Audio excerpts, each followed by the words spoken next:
We are back. Feels good to be back. All right. Okay. LFG. You ready? Are we allowed to curse on this? LFG people, they'll figure it out on their own. But are we allowed to curse? Not the big guns. Welcome to our new show, The Heart of the Rivalry. When are we going to start? We're starting. Toledo, Ohio, home to 4 very closely connected fan bases that are rivals. Is that the premise? Yeah. I mean, we're on the Mason-Dixon line of college football. I mean, is there a better place in America to be than Toledo, Ohio? I mean, Ohio State, Michigan, best rivalry in the sport. Can't debate that. BG Toledo, the second best rivalry in college football. You can't debate that. Once you best drop rivalry in the MAC. But I mean, is there if you were looking for the soul of college football, is there a better place than Toledo, Ohio? I mean, border town. It's a classic border town. You got the heart of mid-major. I mean, football, the heart of big-time football. It's beautiful. Big-time football, people are going to put as the Big Ten and the SEC. And Toledo and BG can play big-time football. I'm not saying wait a minute. But all fans, all football fans, they love their MACtion. Absolutely. And in the MACtion, it's UT, BGSU. Is that right? Best rivalry in the MAC. So the heart of the rivalry, we're going to bring you Ohio State, Michigan, UT, BG, and everything that's important to those programs in college football. Is that right? Do I have it right? I think you do, Phil. I think we're just going to celebrate our unique place in the college football ecosystem. There's no place like home.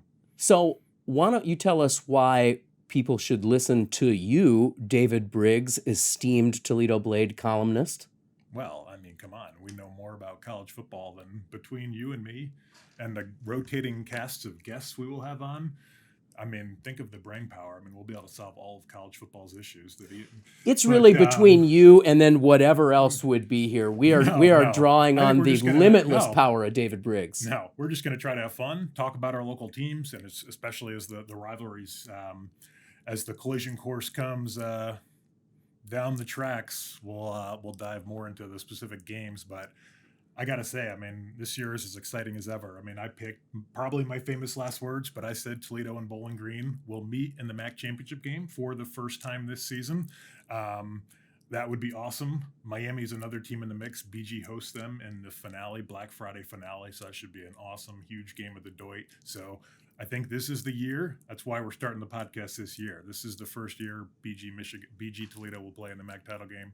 And I mean, Ohio State, Michigan. I mean, come on. We're expecting Michigan to take a little bit of a dip this year. Maybe not. I think I had them ranked number 10 in the preseason poll. That's either way too high or way too low. Way too high because they're replacing 16 starters, lost 13 guys to the NFL. In Connor Stallions. Lose Harbaugh, lose Connor Stallions. Tough break. Lose pretty much all their top assistants except Sharon Moore. So we'll see. Or it could be way too low because they still have a lot of talent. And then Ohio State, I mean, the hype around them is insane. Is Urban Meyer trolling Ryan Day by saying this is the greatest team he's ever seen? Maybe the best roster in college football in the last 10 years? Or is he... I don't know. It's interesting to put that kind of pressure on. I know he's not trolling them, but that's a little much, huh? Without it being an insult or illegal, it's the best team money can buy in college football this year. Yeah. But so he's got a there's never been anybody with a more successful program that unfortunately is more on the hot seat than Ryan Day. Yeah. He basically has to win them all or come close. Absolutely. No, it's a fascinating year. I mean, Ryan Day is, I believe, 56-8. One loss the last 2 seasons in the regular season of Michigan. Just think about this. I mean, Ryan Day in 2022, you could have changed one of maybe 15 plays in the Georgia semifinal game, and Ohio State wins that game, then beats TCU, wins the national title. Change a player. Assuming they could beat TCU. Change a player or 2 in the Michigan game last year. They beat Michigan, and maybe they win the national title because Michigan wins the national title. So Ryan Day has had one of the 2 or 3 or 4 best teams in college football the last 3 years, pretty much his entire tenure at Ohio State, 5 years. And yet he is still on the hot seat. That tells you the power of the rivalry, because if you don't win that one game. If he is ostensibly 1 or 2 plays away in each season, and let's say that happens again, is that the football gods or is that Ryan Day? Well, I mean, if it happens again this season, it's Ryan Day. If you can't beat a Michigan team that replaces 16 starters and loses Jim Harbaugh and loses everybody at home, that'll be a big problem unless you go on to at least play in the national title game or maybe even win the national title. If you lose to Michigan again, I mean, it's hard to imagine Columbus still standing after that. But it's interesting. I mean, all the pressure Ryan Day or all the pressure Urban Meyer and Jim Tressel placed on Ryan Day with just saying this roster is unlike anything they've ever seen. Ryan Day has kind of done the same thing. Before the season, he said, there's no excuse that it comes down to a play or two there. That's our fault. We've just got to leave no doubt. We've got to dominate. We've got to beat Michigan by 2 touchdowns. And it's easier said than done when you're playing some of the best teams in the country. But it's just goes to show that this is a very unique year. What did you think after this first week? Almost nothing to tell from Ohio State, Akron, or no? Is there something to tell? I don't know. It's always hard to. I don't think Ohio State was particularly up for Akron, and I don't know if they will be the first 3 weeks. I mean, it's kind of Ohio State always plays that kind of marquee game, and this year they're opening with Akron, Western Michigan, Marshall, then Michigan State, and God, they'll be probably 4 touchdown favorites in all of those, and again this week a gazillion point favorite. So it's hard to say. It was a little concerning for Ohio State fans the first half against one of the worst teams in the MAC. Sorry, Kent State. So second worst team. Ohio State did not kicking the rust off. It looked like. Well, yeah. I mean, I think I wrote. I mean, the big concern is the offensive line, and I think I compared it to, like, imagine building a $20 million oceanfront mansion, like, on the eroding edge of a cliff. Like, it doesn't matter if you have the yacht, which is the best receivers in the country, or the huge movie theater in your basement, which is the best defensive backs in the country, or all the bells and whistles, all the amenities, all the talent in the world. If it's on a flawed foundation, and that is the offensive line. I mean, championship teams have a great offensive line, and you look at the Missouri game that last year in the Cotton Bowl, that was pretty ugly for Ohio State. The line was terrible. I'd actually already purged it from my memory. Had to bring it up for me to remember it existed. The line was terrible. And so you would have thought all offseason the question is the line going to progress? What are they going to be like? That's the question mark. We think they're good, but can they be good enough? And they come out, and it's just kind of blah. I mean, the first half, they're struggling to move bodies against Akron. They're missing their lineman, Donovan Jackson. But even with the backups, you would think, like, the backup Ohio State offensive line would be able to blow Akron's defensive line into the next county. And that just wasn't happening. It was pretty even. And I think Ohio State rushed for 170 yards on 33 carries, which is fine against. It seems like high average, but there really wasn't an explosive play. Yeah, which is fine against a good team. But then you realize, like, the teams in the MAC will obliterate Akron just like they did last year. Northern Illinois rushed for 380 yards on 35 carries. That's the kind of production you would expect against an Akron. But again, it's just the first game. A lot of positives as well. I thought Will Howard looked pretty solid. All Ohio State needs him to be is a game manager this year. I do think he'll be an upgrade over Kyle McCord. Just a little more dynamic, more mobile. We're back at it, going game one by game one. Michigan is in a tight contest against Fresno State. Fresno State's driving. Yeah. They get a pick six. Michigan gets a pick six at the end, makes that score look a little different. Is there any reason for excess concern in Ann Arbor after that performance? Oh, yeah. I mean, I think you've got to panic. That's the season's pretty much over after that. I mean, it's going to be ugly in Ann Arbor this weekend. No, it's the opener. I didn't get to see much of it. I was driving home from Columbus. I did catch some of it, certainly followed, read about it. Again, their offensive line, a little bit of concern, 5 new starters, but you would expect Sharon Moore. He's the offensive line guru, so that's you figure they'll get it figured out there. I think the quarterback is the big concern there.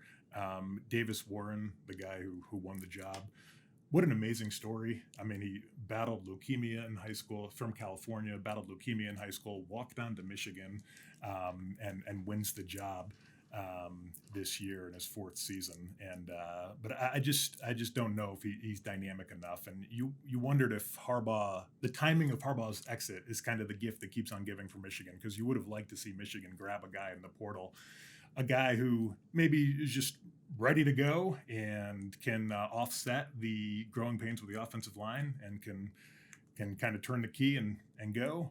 or at least a guy to push the guys Michigan already had, Alex Orji, who we thought was going to be the starter, and Davis Warren. So a little bit of a concern there, but again, we'll see. The big game is Saturday. That'll be the measuring stick.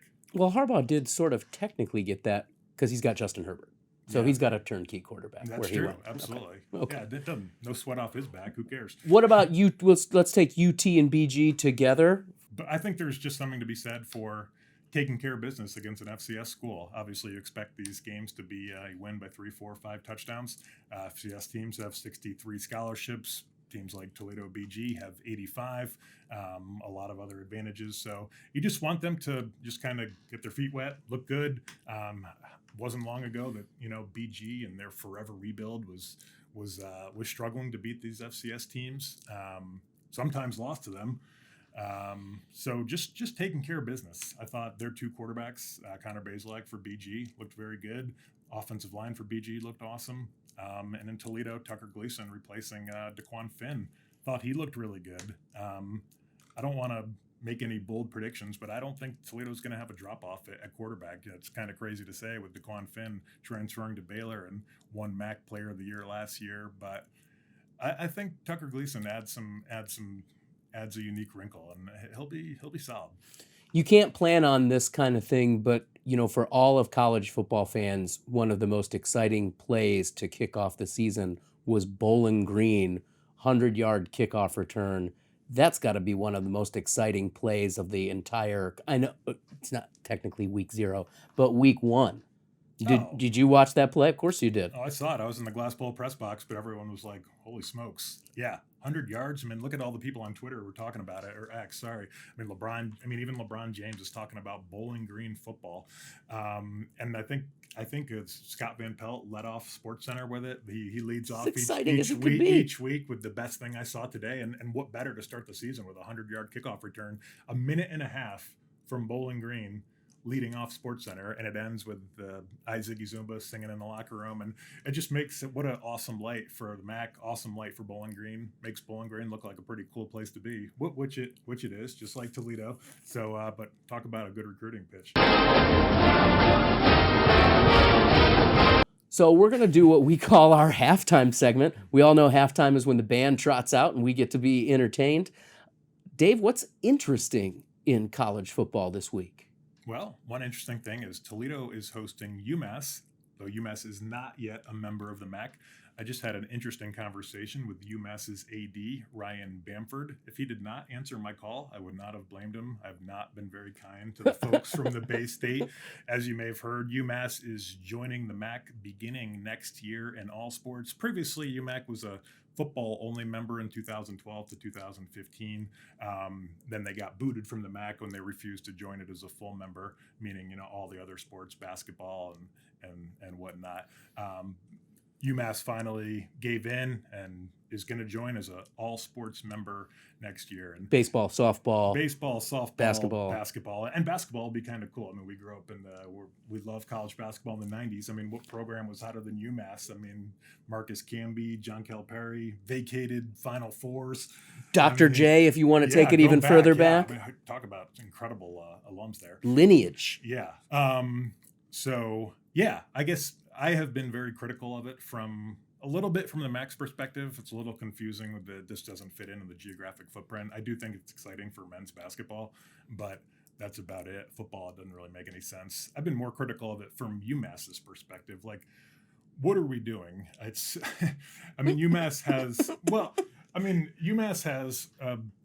UMass's basketball program hasn't been great recently, but it's a very proud program. It's a national brand. It's a historically recognizable. It's a name brand in a basketball conference, the Atlantic 10. They get multiple bids every year. It's a conference that makes sense for their other sports. It's concentrated on the East Coast, and you're giving that up to come out to DeKalb, Illinois, and Muncie, and dragging all your sports out here to a lesser basketball league, all in the name of chasing football success. It just truly, it's hard to think of a case of, feels more like throwing the baby out with the bathwater, because And it just seems like everything that's wrong with college sports, we're just the blinding pursuit of football glory leaves everything else, every other sport, and the geography, the rivalry, sanity, everything is collateral damage for football.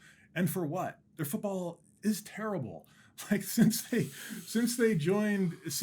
made the leap from FCS to FBS in 2012, they have won 24 freaking games in 12 plus seasons. So that's less than 2 wins a year. And they were terrible in the MAC the first go around when they had a league to park their football car. And then they've been awful since then. I think since they left the MAC, they've 1-11 against MAC teams. I know UMass might now make me eat my words on Saturday at the Glass Bowl, and this will be a great game. But it's just confusing to me. I don't know. Am I crazy here?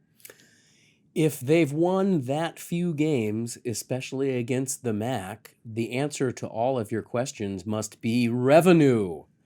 It just is driving the bus for the other non-revenue sports. A little bit, but I mean, these schools just kind of throwing good money after bad. I mean, the MAC TV deal with ESPN is nominal, maybe $1 million a year per school.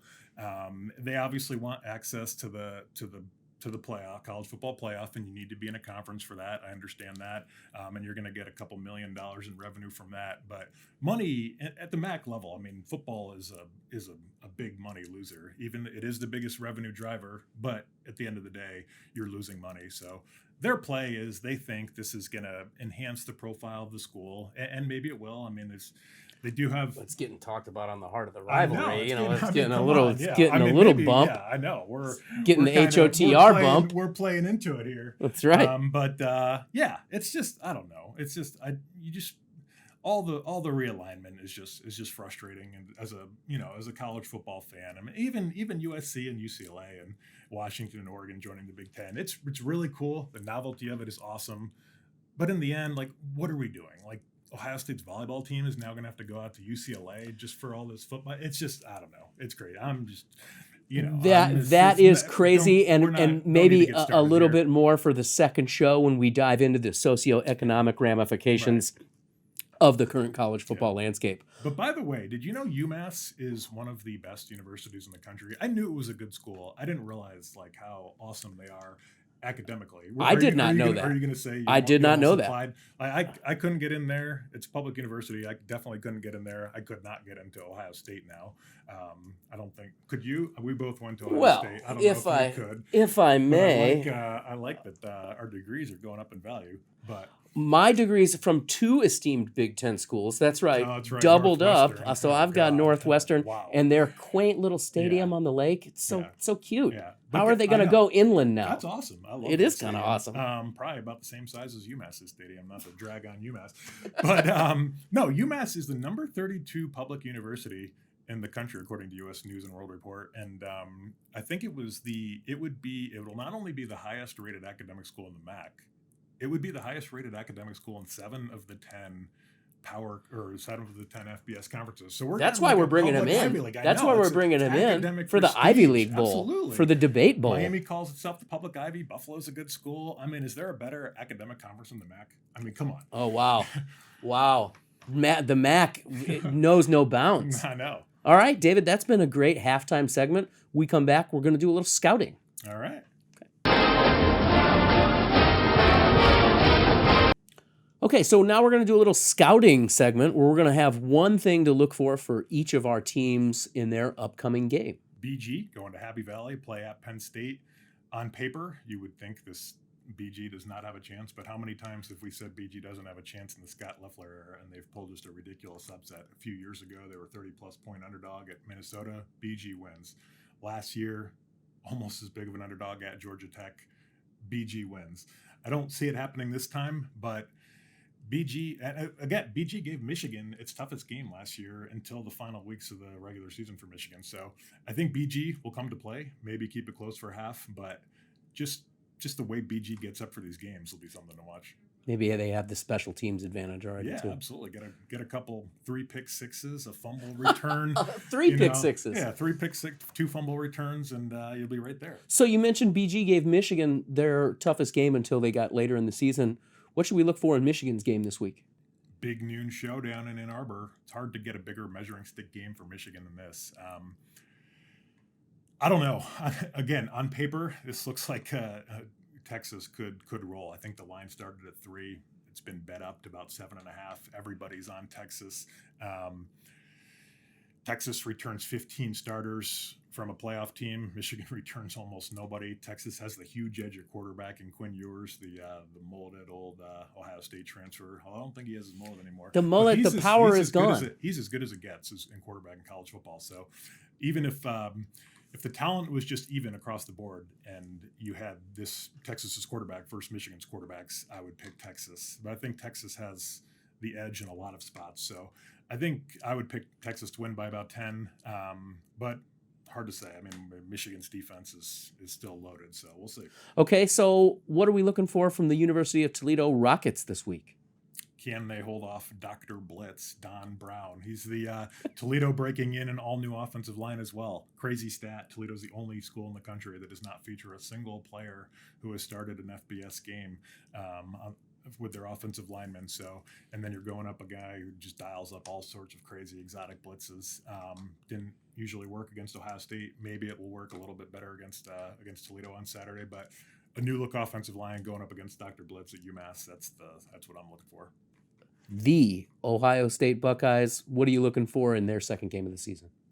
Western Michigan. Did you see any of the Western Michigan-Wisconsin game? I did not. That was good. Inform me. It was, well, no, I mean, Western Michigan took it down to the wire and a special teams blunder kind of gave it to Wisconsin. But again, probably the same thing. Can Ohio State just look better? I mean, it just kind of all looked clunky early on. Can we see this is supposed to be the best team in the country, or most talented team in the country, the greatest roster ever.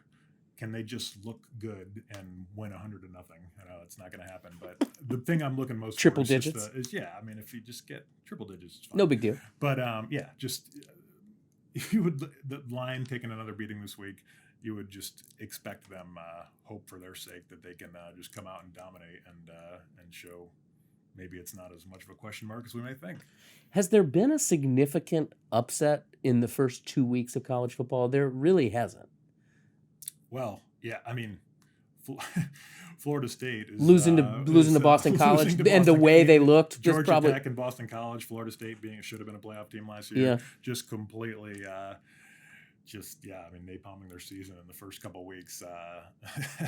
I don't know. Is Florida State a total fluke? I mean, is that was last? Well, year they had a different team. I don't think you can make that judgment, especially when, the quarterback is just the single most important position in football. Yeah. And if you have a change where you experience a significant drop off or change in style of play, it can affect your whole team. So that's tough. Any of our rivalries on upset alert? I guess the closest one would be. Our rivalries? Anybody in ours? Can Michigan upset Texas? I guess that would be the one to watch. I mean, that's probably going to be the best game. Toledo a big favorite over UMass. BG's big underdog against Penn State. Toledo or Ohio State a big favorite over Western Michigan. I'll be in Ann Arbor. Should be exciting. Love to see BGSU pull out the Penn State win. Yeah, again, just 5 or 6 turnovers and they'll be right there. Okay, that's been our scouting report, and that takes us to the end of this initial episode of the Heart of the Rivalry. We're going to kind of be like Ohio State and Michigan. Bo Schembechler always used to say the most improvement comes between week 1 and 2. It's going to be the same with our show. We're just kind of throwing together a little bit today, but we're going to get the swing of things. We're going to have guests. We're going to have props. We're going to be wearing funny hats. It's going to be great. So stick with us. It's going to be a fun year, and it's going to be a fun Saturday. He's David Briggs. I'm Phil Kaplan. Thank you for listening and watching The Heart of the Rivalry. We'll see you next week.